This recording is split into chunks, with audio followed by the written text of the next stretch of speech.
এবার রাসূল আকরাম সাল্লাল্লাহু আলাইহি ওয়াসাল্লামকে আল্লাহ রাব্বুল আলামিন জিবরিলের মাধ্যমে পাঠালেন, হে নবী আপনি বলে দিন। তারা প্রশ্ন করবে আপনাকে, তারা প্রশ্ন করবে আমার নবীকে। আমার নবীকে এবার প্রশ্ন করতে শুরু করলেন, মুহাম্মদ বলো তো, তুমি যেই খোদার ইবাদত বন্দেগী করো ওই খোদা কয়টা? 2 নম্বর প্রশ্ন হলো, তুমি যেই খোদার ইবাদত বন্দেগী করো ওই খোদার হাত পা আছে নাকি? ওই খোদা খায় নাকি, হাঁটে নাকি, চলাফেরা করে নাকি? বলো তো, বিশ্রাম নেয় নাকি? 3 নম্বর প্রশ্ন হলো, ও মুহাম্মদ তুমি বলো তো, তুমি যেই খোদার ইবাদত বন্দেগী করো ওই খোদা সন্তান আদি জন্ম দিচ্ছে, উনি আবার জন্ম নিচ্ছে কিনা? আমার ভাইরা, আমার নবী কোনো কথা বললেন না।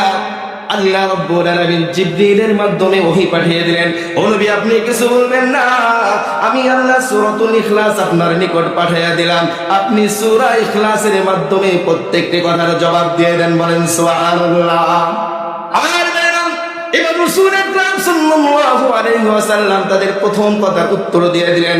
জিবরিল আমিন বলেন, ও নবী আমি আপনাকে একটি আয়াতে কারিমা তেলাওয়াত করে দিলাম, আপনি পড়ে দিন তাদের সামনে।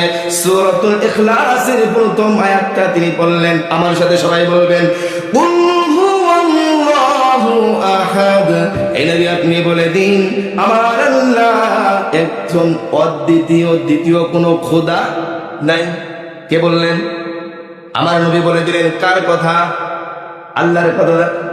এবার মুশরিকরা দেখলো তার খোদা হলো একটা। 2 নম্বর প্রশ্নটা বলি, আবু জিবরিল তারা 2 নম্বর প্রশ্ন করেছে, আমার আল্লাহর হাত পা আছে নাকি? আমার আল্লাহ খায় নাকি? আমার আল্লাহ আমাদের মতো বিচরণ করে নাকি? আমাদের মতো অন্যের মুখাপেক্ষী কিনা? হযরত জিবরিলকে আল্লাহ রাব্বুল আলামিন ঘোষণা করে দিলেন, ও জিবরিল আমার নবীকে বলে দাও হতাশ হবে না। আমার নবীকে আপনি ঘোষণা করে দিন আল্লাহুস সামাদ। বলেন আল্লাহু আকবার।